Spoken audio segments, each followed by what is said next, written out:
I'm Rob LeBay, and I hope you're having a great day.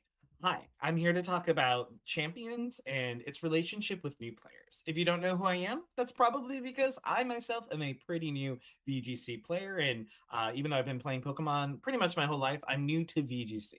And I think that you're seeing lots of videos about people's comments that are experienced and returning players. And obviously, their opinions matter a lot. And I think are very important. But I think a lot of people, especially the returning players, are missing some of the exciting buy-in opportunities for newer players like myself. And so on April 8th, when Pokemon Champions comes out, I am very excited.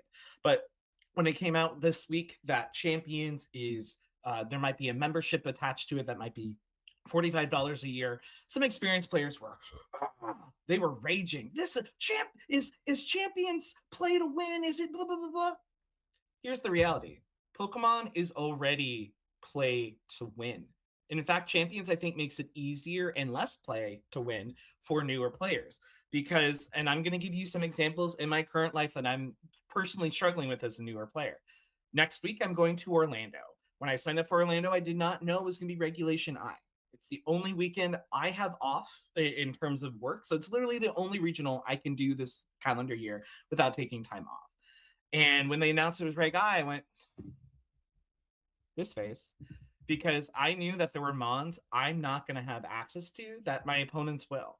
I don't have a Calyrex, so I don't have a Calyrex Shadow Rider or Calyrex Ice options. I also don't have Zacian from Sword and Shield, and those are different games. Those are not even Scarlet and Violet.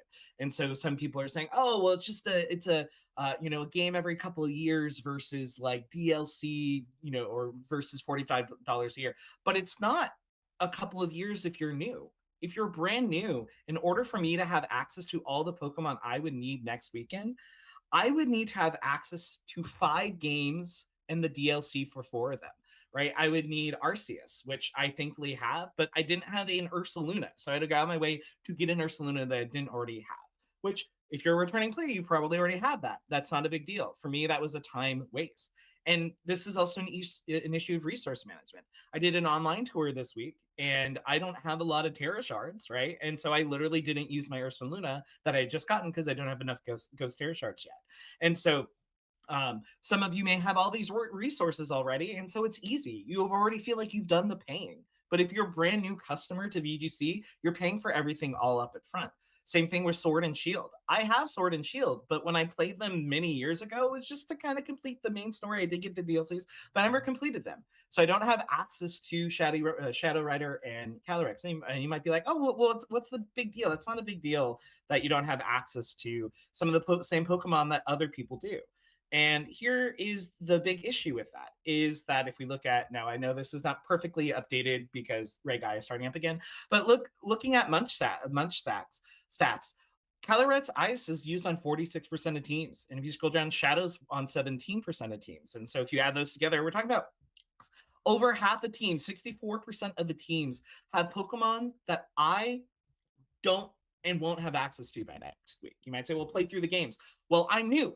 I need more time actually playing with my team than I am playing through games that are almost a decade old.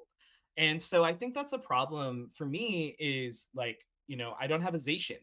My wife has a Zacian, and you might say, hey, we'll trade. The game won't let me it won't let her trade her Calyrex to me, her Zacian, and things like that. And I don't trust strangers to trade me Mons that are competitively viable before a regional. And so I think the thing that bothers me as a new player is people like, oh, Champions is play to win. The game right now is so play to win that like if it were literally not only the only weekend I could go compete, I would not be doing it. I know next weekend I'm at a competitive disadvantage as a new player. Not because of my skills, which is obviously an issue, but like I don't have access to the mons that literally over half the teams have access to. And you may say, well, we'll go play. Okay, cool. But I can't go back in time to a game that's old and play it. And sure, I could do that now. But would you have expected a brand new player when Reg I was announced to within 3 weeks play through a brand new game, play through all the DLC? If you wanted both Pokemon, Zacian and Zamazenta, you'd have to do both, right? The DLC for both if you want both Shadow, I know Calyrex and Chains with its item, but like these are things that I think old returning players are not thinking about when it comes to VGC. For you, it might be $45 a year plus blah, blah, blah. But for me, if I want to play competitively and I'm looking at this next week, it's like I want to need to drop $400 to $500 on top of the hundreds of hours I would need to be in these games. And that's not even talking about finding mods with the right stats, which brings me into the next point. I know that it's annoying for some that they're changing some of the mechanics in the game. And I understand that. The IVs I think is an interesting change, and I don't think it's necessary for new players necessarily to understand what's going on. I understand IVs, and maybe maybe I'm unique for new players. I don't, but it makes it's intuitive to me. I've run Pokemon with not perfect IVs before. However, think about what everything I just said about playing the games, going back. Now, if I want a zero speed or Saluna, I got to go back and play that a bunch. If IVs are same for everyone, then it actually makes it more fair at the get-go.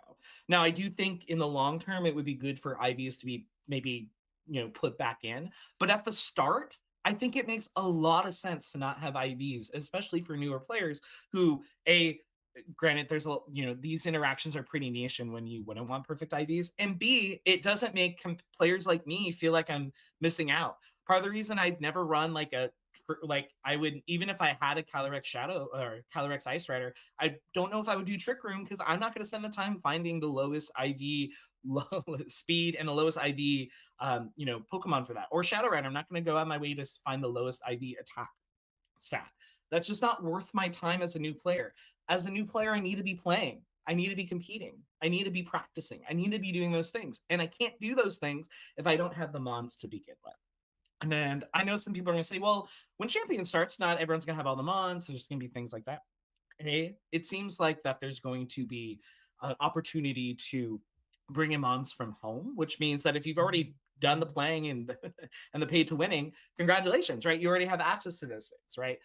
But if you're someone like me, I have a decent amount of legendaries. Thank you, Scarlet Violet, for having 25 in the DLC, but I don't have everything, right? And so I'm already at a competitive disadvantage in the status quo, and so are many other people in similar positions to me. But champions at least levels the playing field a little bit more. And also with champions, once we recruit them, once we have them, they'll be there forever. I can't tell you a big issue with the legends for me is I only have one copy of many of them, right? And so my Urshifu stats are the same stats no matter what. And again, Urshifu's not even in this game. I had to play the DLC to get it. One of the first DLCs in Sword and Shield. And so the point being is that I intentionally don't change my mons because I don't have the resources. I don't have all these things that I don't have the never, the reduced berry. I don't have those things. And so oftentimes I might be keeping suboptimal spreads. Whereas in champions, yes, it will cost me resources, but it won't. But I'll be able to do that easier and be faster. And I already know some people are like, well, it seems like you're gonna have to play a lot in the game to get these victory points. Well, I'd rather play a lot in one game than 5 other games just to have a chance to get a Pokemon I need for a tournament, right? I know next weekend I'm going to be at a competitive disadvantage as a new player because Pokemon is already pay to win and it's time intensive. I have a full-time job. I can't within 3 weeks play a full game, try to find the thing, right? And that's just not tenable for me, right? Maybe it's tenable for some of you, and if it is, I think that's wonderful. But I think you need to consider what this looks like for newer folks, right? And a lot of the commentary I'm seeing from people are people who are just like missing what are the barriers to entry for newer players, right? And as I talked about, there are a few barriers to entries, right? So I'm not talking even about understanding mechanics of the game, right? Like learning that what do 1,025 mons do? We're not even talking about that necessarily, right? We're talking about time, right? If you wanted to compete next weekend, right now, if you decided today, I want to compete VGC in the future, that would take hundreds of hours to get everything you need across many, many games. And that's just not fair, right? That's just not going to work. Also, for new players, it's not like we have a bunch of friends in the community we trust with things, right? And even that, I've seen videos of experienced players be like, I couldn't use this Mon because a person traded me, someone I trusted traded me a Pokemon that I couldn't use in a tournament. I'm like, what is that? What? Like, you can't. So that makes me as a new player just only want to use the Pokemon that I know I have, and I know my wife because she doesn't like cheat or gen or anything like that. But the point being is there are already so many barriers for new players that champions will eventually, I think, get rid of. And I would rather spend hours playing in a game, the same game, to get those resources. And eventually, right, like many of you probably experience in Scarlet Violet right now, where you have all the resources because you've been playing this for years. I played Scarlet Violet when it came out. It was only as of last year I really started thinking about it in terms of competitive. And even then, I was mostly playing with teams that were rental pace, right? Because I don't have the resources in the game or really the time. And part of it is like, I don't necessarily know I have the knowledge base that the ones I'm choosing are the right ones, right? And so I don't want to invest all this time in a game redistributing the stats just for them to lose on ladder. And as a result, I think these are huge barriers to entries for a lot of new players, right? And I think that champions will have really an opportunity to fix it. And to talk about in a context that isn't Pokemon, that might make sense is sometimes you need to do things that are maybe not traditional, but change balancing for the new or kind of average player. This isn't a perfect example, but I'm a competitive bowler, fun fact. And recently they've banned certain kind of bowling balls because of what they do in competition play. I won't get into the weeds of it because you'll be like, Bobby, I don't know what any of that means, but that's kind of the point, right? Um, for a newer player, all of these, like the way urethane works, which is the thing that was banned, right? It was often seen to have a negative aspect on the bowling competition, the way it broke down the lanes, broke down the oil, and things like that. And so they got rid of it. So if you're a returning player, you might be like, "This is super messed up," right? I survived the hard times where I had to breed for hours and hours and hours. Congratulations, right? That doesn't mean other people have to suffer just because you did, right? And I think a lot of VGC players are trying to like effectively, in my heart, it feels like pull a ladder out beneath them rather than accepting and encouraging a new group of players. Similar to the bowling, right? It allows newer bowlers, say, yes, maybe they have less options, but the options are more predictable, a little bit more fair. And that makes things easier for new people, right? If you want to grow an event, if you want to grow something, you need to make it accessible, right? And I can tell you as a competitive bowler, when I went to my first bowling regional with my one strike ball and one spare ball and saw everyone around me had at least 8 strike balls, I was at a competitive disadvantage because the reality is almost all competitions in the world at some level are pay to win. But VGC, at least Champions, looks like they're trying to reduce that barrier to entry. And I really appreciate that. And I think you see this, right? I see lots of people who've never been VGC focused talking about that they're interested in Champions. And so I'd encourage all you returning players who you know what's best is you might know what's best for you and how things have gone. But I would say let things wait. There's lots of misinformation we've got in the last few days just because people are like, I saw it had 5 PowerPoints. Oh, this other time it had 8, right? First, let's calm down. Let's actually see what the game entails. And I'd say let's be positive because I'd say for me as a newer player, this change is going to be so drastic and important for me. To the point where like I'm so sad that Champions is not what Orlando is, because then I think I would have a chance. I It sucks for me to say online at a turn before a tournament's happening, as I know I'm a huge competitive disadvantage next week because I don't have the same access to mods that other people do. Um, and I'm not going to let that hold me back because my goal is to learn, and I know that part of learning is losing. That's just how my mindset. I don't mind, at the bowling region I talked about where I got my butt kicked the very first time. I like getting my butt kicked and learning, but I can tell you most people who get their butt kicked the first time will never come back. And we want to make this so that people are willing to come back. I just have the kind of Goku Naruto like you can't stop me energy. And so when competition things frustrate me, I want to win out of spite. But a lot of people aren't built that way, and nor should you necessarily have to be built that way in order to want to compete in Pokemon. All right, y'all. So hopefully some of these ideas make sense to you. I think Pokemon at its core has always been paid to win. It's just that a lot of the players who are popular have already done the paying. And so they feel like they're earned the right to these things and the access to these things more so than I think other people. And while you've put the hours in, right? I don't think you should remove the ladder for people just because it's how you've always done it.